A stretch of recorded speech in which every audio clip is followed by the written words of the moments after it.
It's 7:03 p.m. The front door clicks shut behind you. Your shoes come off in that automatic way they always do. You drop your bag in the same corner. There's a quiet moment, just a few seconds, where the day is technically over, but nothing new has started yet. This is the moment that decides everything. Not your job, not your salary, not even your intelligence. This moment. You walk into the kitchen. Maybe you grab something to eat. Maybe you don't. Maybe you tell yourself you'll eat after you just relax for a bit. You sit down. Your phone is already in your hand before you even realise you picked it up. No decision was made, no conscious choice, just default. You open one app, then another, a reel, a short, a notification, a message, a random video that somehow turns into 5 more. You're not even enjoying it. You're just there. At 8:12 p.m, you vaguely remember something. Were you supposed to do something tonight? Budget? That ETF you saved a video about? That side hustle idea you were excited about this morning? You feel it for a second, that tiny spark of intention, and then your brain says, yeah, we'll do it later. You scroll again. At 9:26 p.m, the guilt starts to creep in. Not loud, not dramatic, just a quiet awareness that today is slipping through your fingers again. You tell yourself,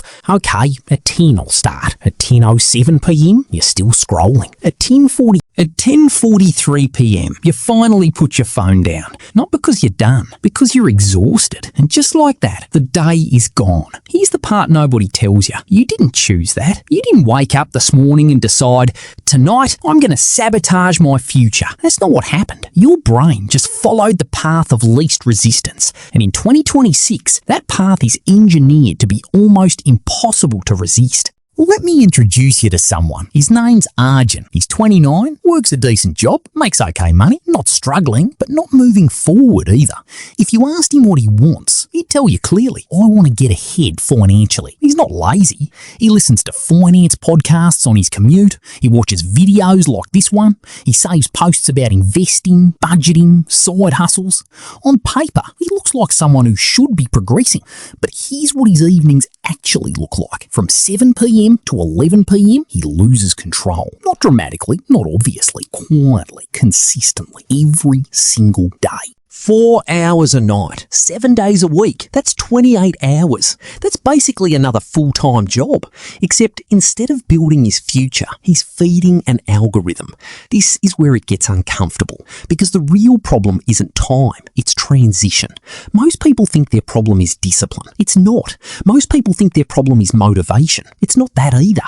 The real problem is that their day has no clear ending and no intentional beginning, so their brain never switches modes. During the day, you're in reactive mode. Emails, meetings, messages, tasks, deadlines. Everything you do is in response to something else. You don't control your time. Your time controls you. And when the day ends, your brain doesn't magically become intentional. It stays reactive. It just switches targets from your boss to your phone. This is where neuroscience comes in. By the time you reach evening, your prefrontal cortex, the part responsible for decision-making, discipline, long-term thinking is depleted. Not broken, just tired. And when that happens, your brain defaults to what's easiest, what's familiar, what requires the least energy. Scrolling, watching, consuming. Meanwhile, the apps on your phone, they're not tired, they're optimized. They know exactly when your willpower is lowest. They know how long you pause on a video, what makes you laugh, what makes you curious, what keeps you there. So when your brain says, I don't feel like thinking right now, your phone says, perfect, I've got something for you. This is why evenings are dangerous. Not because you're lazy, but because you're vulnerable. Let's go back to Arjun. Week after week, nothing changes. He still wants to invest, still wants to save more, still wants to start something on the side. But every night, the same pattern repeats. And slowly, something worse than failure starts to happen. He starts to lose trust in himself because every morning he makes promises. Tonight, I'll do it. And every night, he breaks them. Not intentionally, but consistently. The goal is simple. Move from your consumed self to your building self. Step 1. End the day physically. Not mentally, physically. Close your laptop. Shut it down. Put it away. This matters more than it sounds because your brain needs a clear signal. This part is over. Step 2. Create a trigger. Something small, repetitive, predictable. Make tea, pour a drink, wash your face, sit in the same chair. It doesn't matter what it is. What matters is consistency. This becomes the bridge between two versions of you. Step 3, the finance 3. This is where everything changes. You don't try to fix your entire life. You don't plan your entire future. You write down 3 small actions for tomorrow. That's it. 3. Not 10, not I'll figure it out. 3 clear, specific, simple steps. Check 1 bank statement, read 1 article, set up 1 automatic transfer. That's it. Because here's the truth. Momentum doesn't come from intensity. It comes from consistency. And consistency doesn't require hours. It requires clarity.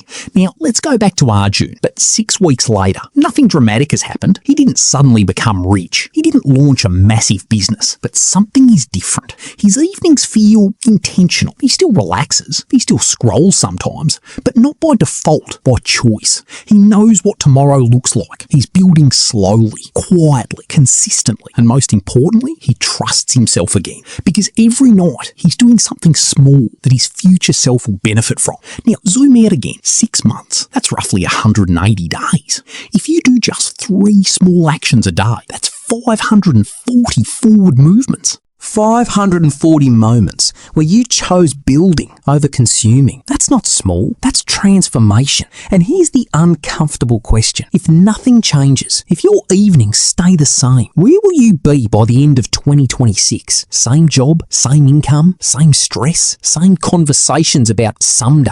Because the truth is, your future isn't decided in big moments. It's decided in quiet ones at 7:03 p.m. on a random weekday when no one is watching, when nothing feels urgent, when it would be so easy to just scroll. That's where the real decision happens. So I'll ask you the same thing, honestly, no judgment. Walk through your evening. From the moment you finish work, what actually happens? Where do you lose control? What's your path of least resistance? Because once you see it clearly, you can change it. And once you change that, you change everything. Stop consuming. Start building. I'll see you in the next one.